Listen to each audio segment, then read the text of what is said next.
Mohyla Milana Rastislava Štefánika je jedným z najznámejších diel architekta Dušana Jurkoviča. Bol presvedčený, že výnimočný hrdina potrebuje výnimočné miesto. Po súhlase kompetentných i Štefánikovej rodiny sa pohreb Štefánika a talianskych letcov rozdelil do 2 dní a na 2 miesta.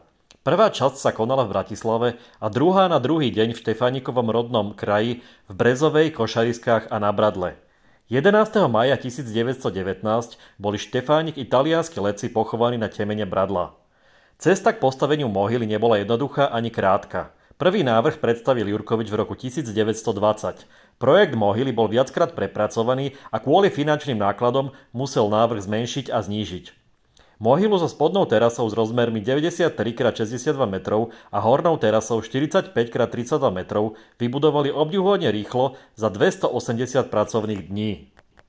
Náklady na stavbu stáli 2 960 000 korún československých. Obklad mohyly je zo spišského travertínu, jadra múrov i pilónov z betónu. Travertín ťažili v kameňolome Dreveník, kde ho opracovali na kvádre, ktoré na Brezovu dopravovali železnicou. Ešte pred stavbou mohyly vybudovali cestu na Bradlo, potrebnú k doprave materiálu. V strede staveniska zostával hrob Štefánika a talianskych letcov. Do hrobky mohyly boli ich pozostatky preložené v apríli 1928. Na znak odporu proti totalite vojnovej Slovenskej republiky boli na mohyle pri výročiach vzniku Československej republiky zapaľované ohne. V roku 1947 Jurkovič vypracoval návrh na rozšírenie mohyly o 2 nové terasy. Mali slúžiť ako pamätník pre letcov padlých v druhej svetovej vojne. Po nástupe totality v roku 1948 sa rozšírenie zamietlo. Rekonštrukcie sa mohyla dočkala až po páde totality. Trvala 7 rokov a bola ukončená v roku 1996.